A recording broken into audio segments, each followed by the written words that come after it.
Start with you, Robbie. Hey Clark, with you guys kind of bumping up the against the 85 man limit, how did the discussions evolve or the thinking evolve since December in terms of how many guys you could take, how many guys you wanted to take, and being able to build out this class perhaps a little bit more than you thought you were going to be able to, back on early signing day. Well, we obviously understand kind of the landscape of college football now too, where I think roster numbers and the 85, it's going to be something that you're constantly monitoring and having awareness of. What we do is we would never want to surprise anybody or to run up against a situation where you don't have room, and so you have honest conversations and you're out in front of the communication. But the 85 as it stands right now versus the 85 as it'll be in spring versus the summer versus the fall. I mean, it's just I think the landscape requires that we're constantly putting attention to it, and so feel good about where we are and feel good about how we've positioned ourselves that way. And we were obviously really glad to be able to add some talented players and feel good about the future heading forward. Arya? Clark, what went into the decision to take 3 quarterbacks in this year's class?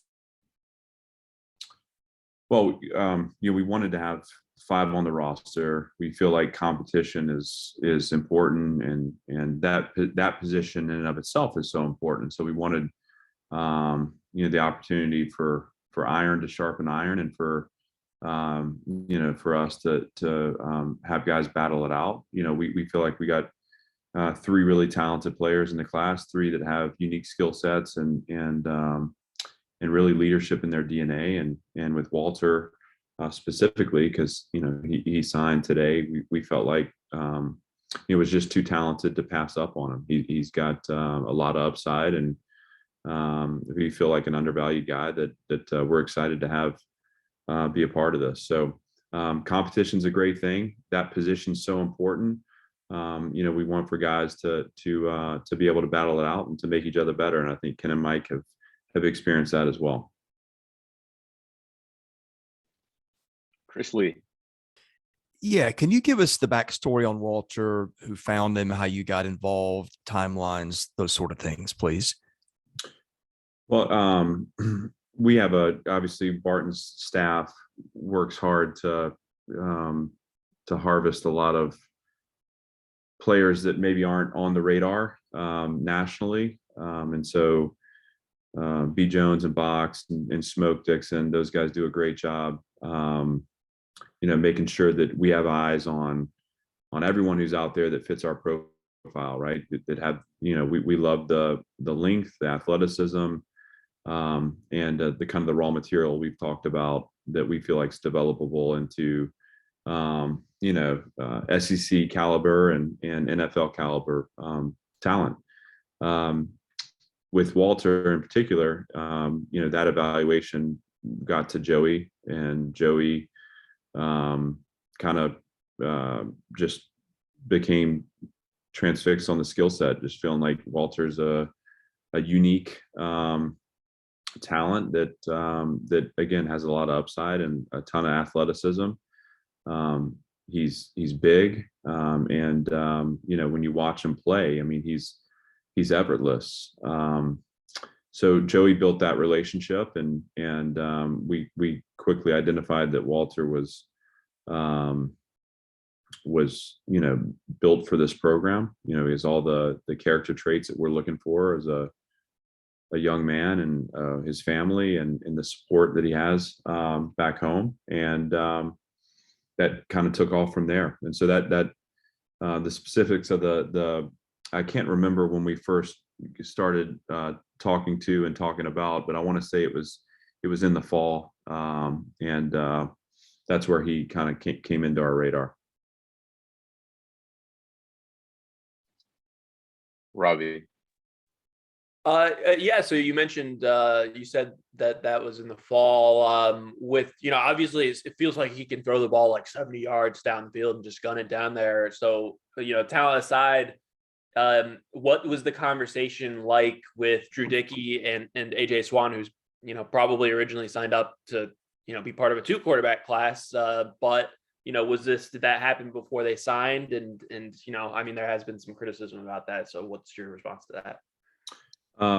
Yeah, always communicative, always, keeping guys in the loop. Those guys never flinched. They're competitive. They believe in themselves. They also, are excited to play together and to support each other. They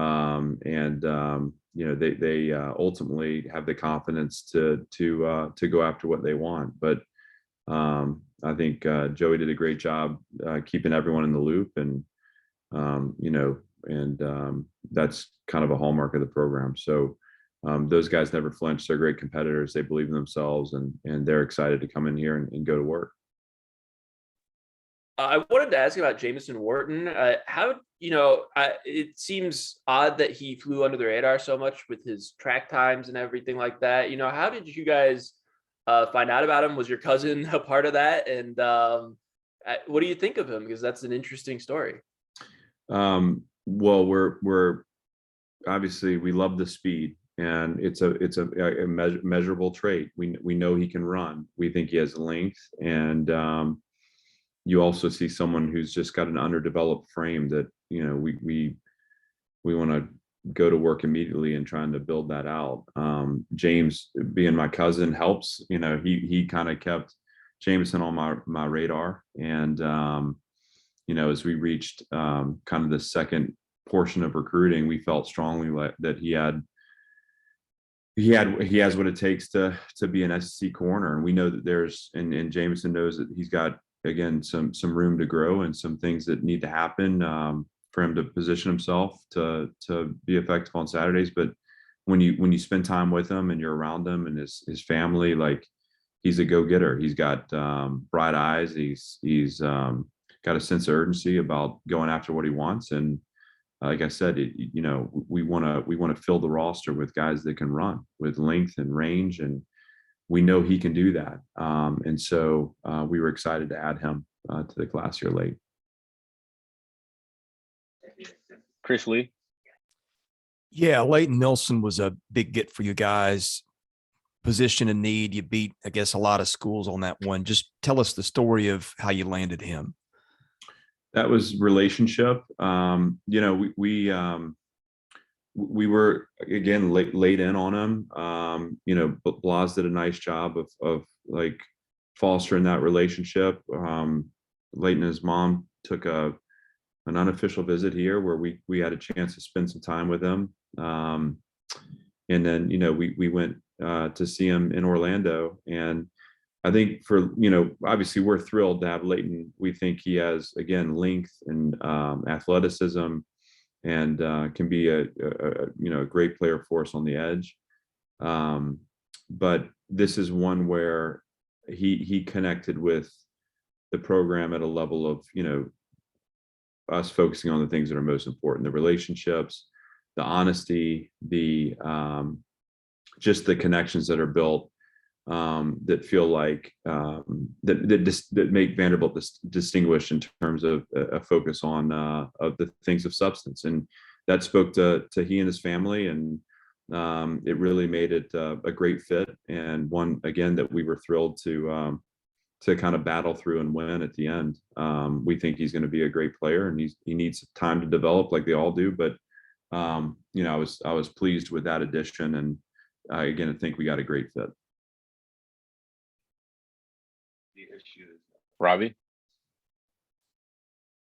With Andrew Paige, who would you compare him to? Maybe not even at Vanderbilt, because it sort of doesn't seem like, even though you recruited a lot of guys for that spot, maybe you don't have a player exactly like that on the roster. And then also, how intriguing does his basketball background, being a really good basketball player, make him?